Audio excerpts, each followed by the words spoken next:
आज साइंस और टेक्नोलॉजी इतनी एडवांस हो गई है कि अगर कोई पैरेलल वर्ल्ड के बारे में, दूसरी दुनिया से आने वाले लोगों के बारे में बात करते हैं तो उनका मजाक नहीं उड़ाया जाता, क्योंकि ये सच है।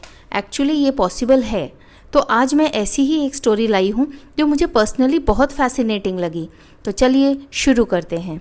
कहानी की शुरुआत में हम देखते हैं कि अमेरिका के वॉकिंग रेलवे स्टेशन पर एक क्लर्क है एडी, जो अपने काम को लेकर बहुत डिवोटेड है। जब उसकी पत्नी का फ़ोन आता है उसके बेटे की परेशानी को लेकर, तब वो उससे कह देता है कि घर आकर बात करेंगे। इसके अलावा एडी बहुत काइंड हार्टेड भी है, वो लोगों की मदद भी करता है। एक दिन लिंडा नाम की एक लड़की उसके टिकट विंडो पर आती है टिकट लेने के लिए। वो उससे पूछती है कि क्या कुछ परेशानी है या तुम परेशान हो, इस तरह से वो उससे पूछती है सिगरेट जलाते हुए। तब एडी उसकी बात पर ध्यान नहीं देते हुए पहले उसे सिगरेट बुझाने के लिए कहता है और कहता है कि ये यहाँ अलाउड नहीं है। तो वो उसे सॉरी बोलते हुए सिगरेट बुझा देती है और मैकर हाइट्स का टिकट मांगती है। ये सुनकर एडी चौंक जाता है और कहता है कि मेरे इतने साल की नौकरी में आज तक मैंने इस स्टेशन का नाम नहीं सुना। तब लिंडा कहती है कि मैं तो रोज़ यहीं से जाती हूँ। तब एडी पूछता है कि कितने बजे की ट्रेन है। तब लिंडा कहती है कि 3 ट्रेन है यहाँ से, 9:19 की, 1:19 की और शाम 5:19 की। तो वो कहता है कि ठीक है, मैं एक बार फिर से कंप्यूटर में चेक कर लेता हूँ। जब वो कंप्यूटर में चेक करके वापस मुड़ता है तो लिंडा गायब होती है।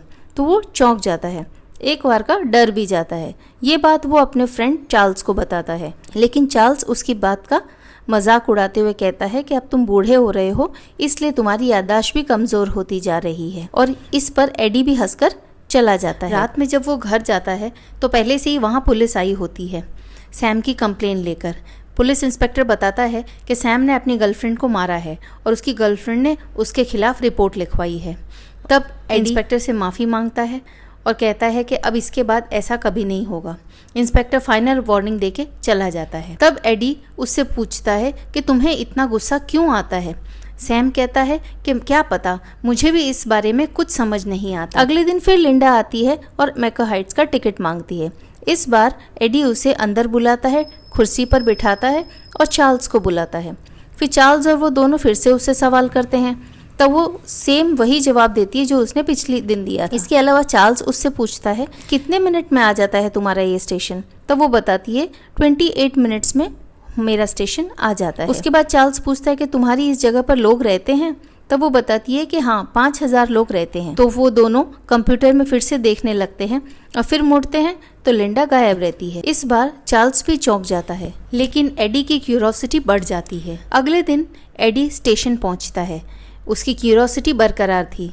तब वो फिर से 9:19 की ट्रेन में जाता है और वहाँ पर लिंडा को ढूंढता है।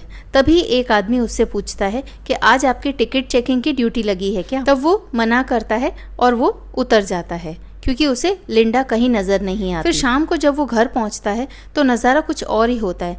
आज तो सैम ने हद पार कर दी क्योंकि आज उसने अपनी माँ को मारा। तब दूसरे दिन एडी उसे साइकेट्रिस्ट के पास लेकर जाता है। वहाँ पर उसे लगता है कि शायद उसे लिंडा यहाँ भी नजर न आ जाए, लेकिन फिर जब वो अंदर जाता है और साइकेट्रिस्ट से बात करता है तब वो बताती है कि बचपन में सैम के दिमाग पर कुछ गहरा स्ट्रेस पड़ा है, इस वजह से उसे गुस्सा आता है और अब ये धीरे धीरे बढ़ता ही जाएगा, इसलिए आपको इसका ध्यान रखना ज़रूरी है और इस पर हमेशा नज़र रखना। अब एडी अपने काम पर जाता है। स्टेशन पहुंचने के बाद एडी फिर 9:19 की ट्रेन में चढ़ जाता है। आज वो इस बात का पता लगाने के लिए तैयार रहता है। तब फिर से वही आदमी उससे पूछता है कि आज आप टिकट चेक करने आए हैं।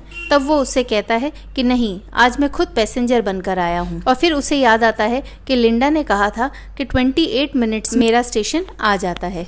तब उसने 28 मिनट्स का टाइमर सेट कर दिया। ट्रेन शुरू हुई। रास्ते में उसे लिंडा नजर आई। फिर उसे लगा कि उसे हर जगह वही दिखाई दे रही है। और जब 28 मिनट हो गए तब वो आदमी उठकर गेट की तरफ गया। एडी एकदम हैरान हो गया कि ये उस तरफ क्यों जा रहा है, अभी तक तो स्टेशन भी नहीं आया है। और उसके उधर जाते ही गेट खुल जाता है और वो बाहर कूद जाता है। ये देखकर एडी हैरान हो जाता है, वो गेट की तरफ भागता है और देखता है कि उसका टाइमर भी 28 मिनट पूरा हो चुका था। तो अब वो उस आदमी की तरह कूद जाता है। जब वो उठता है तो देखता है कि उसके आसपास में कई सारे लोग ट्रेन से कूद चुके। फिर वो आगे की तरफ बढ़ता है, देखता है कि सामने की तरफ एक पहाड़ है और पहाड़ को क्रॉस करने पर एक सुंदर सी सिटी नजर आती है। अब इस सिटी के अंदर सब कुछ सुंदर है, सब लोग खुश नजर आ रहे हैं और बहुत ही प्यारी सिटी नजर आती है उसे। फिर वो एक रेस्टोरेंट की तरफ जाता है, वहां पर एक कपल आता है जो उसे टकरा जाता है। तब वो उसे सॉरी बोलता है। तब वो दोनों बताते हैं कि आज हमारी एंगेजमेंट हुई है और आज हम बहुत ज्यादा खुश हैं, और ऐसा कहकर वो चले जाते हैं। फिर एडी रेस्टोरेंट में जाता है और एक वेट्रेस उसके लिए बहुत ही स्वादिष्ट और लाजवाब केक लाकर देती है और एडी उसे खाता है तो बहुत खुश हो जाता है क्योंकि वो केक बहुत ही अच्छा होता है। फिर वो थैंक्स कहकर बाहर निकल जाता है। हर जगह वो देखता है कि सब खुश ही खुश नजर आ रहे हैं। इस तरह से वो वहाँ पर घूमता रहता है, हर किसी को देखता रहता है। फिर शाम होने पर फिर से वो जिस तरह से ट्रेन से कूदा था उसी तरह से ट्रेन में चढ़ भी जाता है, और जब उसका स्टेशन आता है तब वो उतर जाता है और फिर वो अपने घर की तरफ जाता है। उसकी वाइफ दरवाज़ा खोलती है और वो पूछता है कि सैम कहाँ है, और वो कहती है कौन सैम? तब वो कहता है कि हमारा बेटा। वो बोले हमारा तो कोई बेटा ही नहीं है। तब एडी एकदम चौंक जाता है कि ये कैसे हो सकता है। तब वो सोचता है कि मजाक कर रही है, लेकिन नहीं, उसकी वाइफ उसे बताती है कि हमारी शादी हो गई थी लेकिन उसके बाद हमें आज तक कोई बच्चा ही नहीं हुआ। तो एडी एकदम हैरान हो जाता है कि ये क्या हो रहा है। फिर वो सुबह अपने काम पर जाता है। जब एडी ऑफिस पहुंचता है तो वहाँ कंप्यूटर पे वो देखता है कि मैकॉन हाइट्स की प्लानिंग के बारे में गवर्नमेंट की एक न्यूज़ आई है। तब वो उस एडिटर के पास जाता है इस बारे में पता करने के लिए। तो एडिटर बताती है कि उससे इस बारे में कई लोग पूछने आए और एक बहुत बड़े आर्किटेक्ट को इस जगह के लिए जमीन मिली है ताकि वो यहाँ पर मैकॉन हाइट्स बना सके, लेकिन वो अब मर चुके हैं। फिर एडी को पता चलता है कि वो आर्किटेक्ट की डेथ हो चुकी है लेकिन उनकी डॉटर मिसिंग है। पर डॉटर की फोटो देख के वो समझ जाता है कि ये लिंडा ही है। वहाँ पर चार्ल्स के पास जाकर सारी बात बताता है। तब चार्ल्स कहता है कि तुम्हारी वाइफ ने सच ही तो कहा, तुम्हारे तो कोई बच्चा नहीं है बल्कि मेरे 3 बच्चे हैं। तब एडी समझ जाता है कि अभी भी वो ऑल्टरनेट दुनिया यानी पैरेलल वर्ल्ड में ही चल रहा है, अभी तक वो अपनी असली दुनिया में आया ही नहीं है। अब ये सोचकर एडी का सर चकराने लगता है। वो फिर से ट्रेन पर चढ़ता है और उसी जगह पर पहुंच जाता है। वही आदमी उसी तरह से कूदता है, फिर सभी लोग कूदते हैं, वो उनके साथ आगे बढ़ जाता है। वही कपल फिर से उससे आके टकराता है। फिर वो वेट्रेस सेम केक लेकर आती है और सब कुछ रेपिटेटिव उसे नज़र आता है, लेकिन वो इस बार ये सब देखने नहीं आया था, वो लिंडा को ढूंढने आया था। फिर उसे याद आता है कि लिंडा ने बताया था कि वो एक इंश्योरेंस कंपनी में काम करती है, क्योंकि वहाँ पे किसी को भी लिंडा के नाम से पता नहीं था कि ये कौन है। तब वो भागता हुआ इंश्योरेंस कंपनी की तरफ जाता है। वहाँ पर लिंडा होती है तो वो लिंडा से बात करता है कि मुझे अपनी हकीकत वाली दुनिया में वापस जाना है, मुझे यहाँ नहीं रहना है। तब वो बताती है कि वो उसके पापा इस तरह की एक दुनिया बनाना चाहते थे जो जिसमें सिर्फ खुशी खुशी हो, हर कोई आके वहाँ खुशी को सुकून को ढूंढ सके। तब उसके पापा ये दुनिया को बना नहीं पाए, लेकिन उसके बदले उसने उस दुनिया को बनाया है। यहाँ पर इतने सारे लोग आते हैं जो अपने दुख से दूर हो जाते हैं, खुशी को ढूंढ पाते हैं और अपनी अच्छी ज़िंदगी जी पाते हैं। फिर वो एक लेडी की तरफ इशारा करते हुए कहती है कि उस लेडी के बच्चे के गले में खाने की चीज़ अटक गई थी और उसकी मौत हो गई थी। तो हकीकत में वो मर चुका है, लेकिन यहाँ पर वो जिंदा है, तो वो उसके लिए यहाँ आती है। तब वो उससे कहता है कि लेकिन मुझे इस दुनिया में नहीं रहना, मुझे अपनी हकीकत वाली दुनिया में रहना है।